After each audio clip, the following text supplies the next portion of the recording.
Evacuation is a Half-Life 2 mod that released on Steam at the start of this year. I've had this in my backlog for a while, so let's take a look and check out the mod. The basic premise of Evacuation is just that. You need to escape or evacuate from this forest where the Combine have invaded.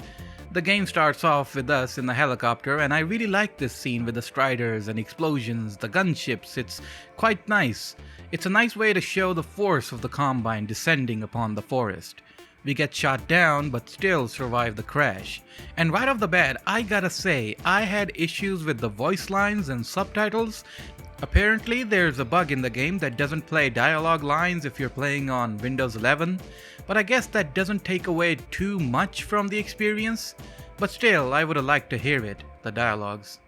Anyway, right off the bat, the game has heavy Episode 2 atmosphere to it.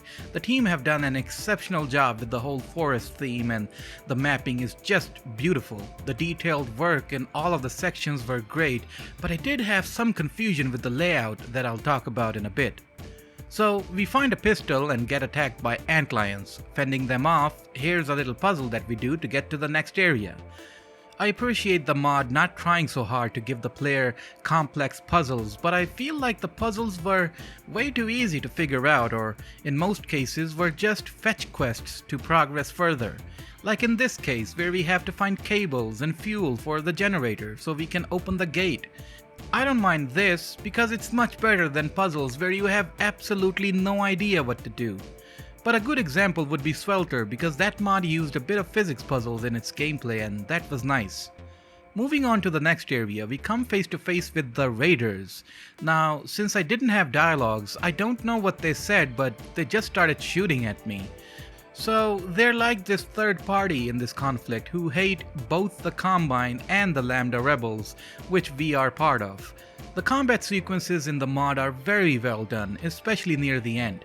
Very challenging, but not that difficult. Also, I really like this sort of story where the main hero is behind enemy lines and has to escape. And the inclusion of a third party like the Raiders also spices up the story as well.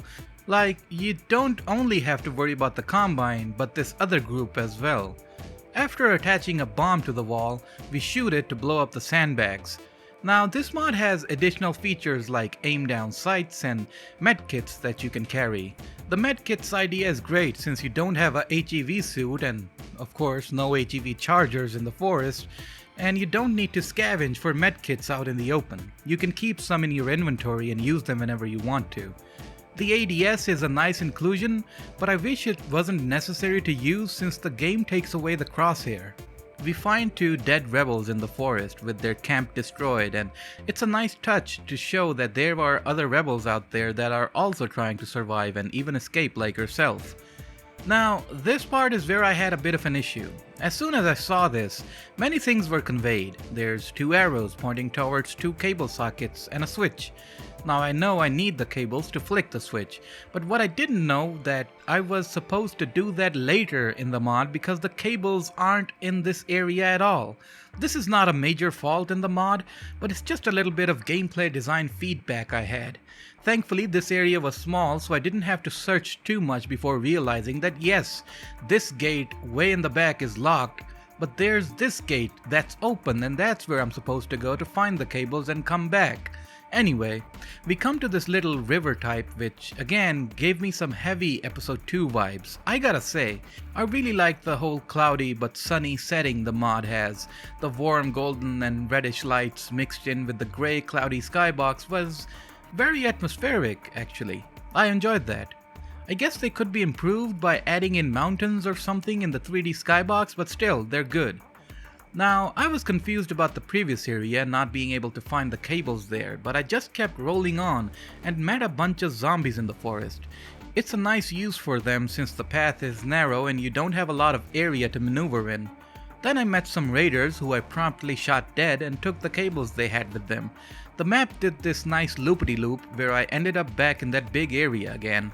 I put the cables in, flicked the switch, then the music kicked in and I knew I was in for a boss fight.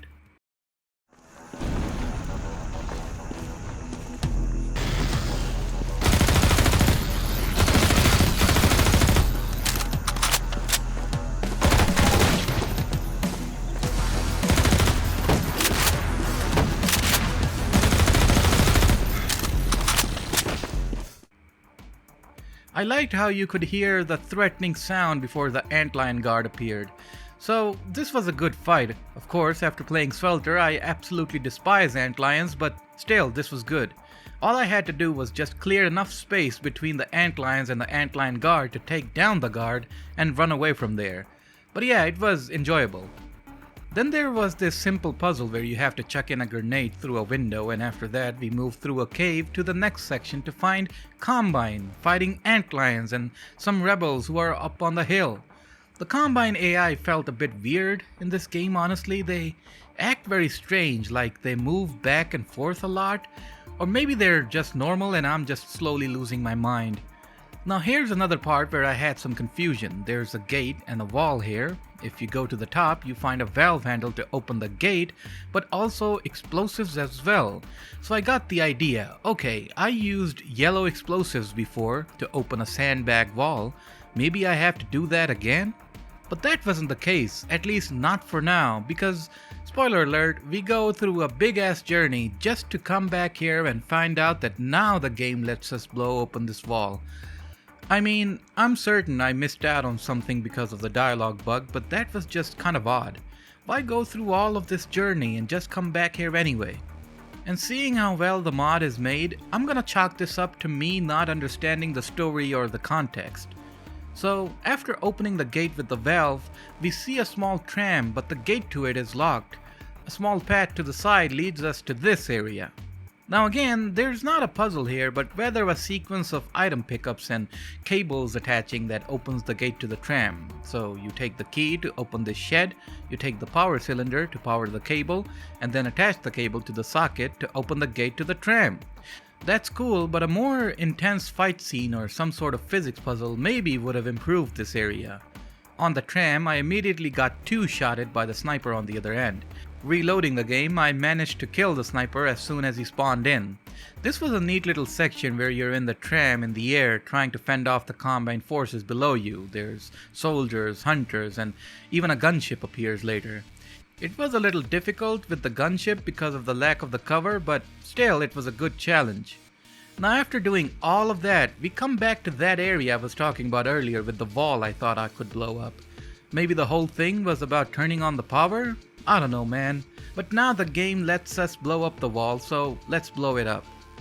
Then we get to meet a fellow rebel who has a World War II style helmet on and I think an M1 Garand on his back. I'm sure he had dialogue, but I didn't hear it, so I don't know what his name is, so I'll call him Bob. Bob and I then ended up in that little river area where we fought a bunch of combine and antlions. Now I gotta say, this section was wild because there were a bunch of combines, manhacks, and a hunter to fight. I think this one encounter was where I legit thought I'd die, but thankfully, Bob is kind of overpowered and we made it through. In the last leg of the game, we make it to what looks like a base of the Lambda rebels overtaken by the Combine. And there's this cool sequence where there's a sniper constantly shooting at you, so you have to keep your head down and go through house to house to one of the other towers to pick up a crossbow. Now, I had a hard time hitting the sniper from this distance. I don't know why, honestly. The zoom on the crossbow was different, so I guess the game has its own rules this time around? I don't know. It took me about 10 shots before I landed one. After that, I had to make it to the church where the sniper was and fight a bunch of Combine soldiers and aliens along the way. Also, there was another fill up the generator puzzle here too, but it wasn't too much time taking. Then we meet up with good old Bob along the way, and as soon as we step out into the open in front of the church, hell breaks loose. 2 hunters and a bunch of Combine soldiers. And I had Bob. Now I don't know what happened because I only took down the hunters and I guess Bob went sicko mode on everyone else. Then comes the final boss fight of the mod where we have to use this anti-aircraft gun to take down a helicopter. I gotta say this fight was padded out a little bit because the helicopter took way too much damage to die. I did kinda like the whole thing about reloading the AA gun manually though, that was nice. After escaping the base, we head to the train tracks where a bunch of our comrades are waiting on a train. We get in and get the hell out of there. And that's Evacuation. You can tell this mod was made with passion and dedication. A lot of hard work was put into this. It's a shame about the dialogue bug though. I've never seen that happen before in a Half-Life 2 mod before. but the mapping, the gameplay, and all the things along with them are superbly done well. I think some players might find the repeated forest levels a bit monotonous, but the mod is only an hour long, so I didn't feel that way at all. Plus, the different little sections within the forest was enough motivation for me to keep on playing and not get bored. The changes like ADS, medkits, and one weapon per category was a nice touch. It was a good way to make the experience unique. I also really liked the model work on the weapons and the characters. It didn't sway away too much from its source material. Overall, Evacuation is a fantastic mod and I highly recommend any Half-Life 2 fan to check it out. That's pretty much it for this video. Thanks for watching and a big thanks to these benefactors for supporting the channel. Shepard, TTG, Soda Amazing, Robocop, Noel, Nobody Important, Francos and Lehi, Cheemsboger, Justin Imbergriff, Taiwanesium, Unusual, Tedesor, Otakan Nachos, T-Boy301, Lambdre, Decoder Mapping, Skyclad, Roadkill, Quiltman, Anose98, Walter, Taylor, Hobgobbies, NoClick, Geote, Fisher Grice, Hawk Assault, Mr. Spaban, Alien Grunt, Mark Jellen, A Normal Street Lamp, TRR Droid, and Bipolit. Thanks again, and see you in the next one.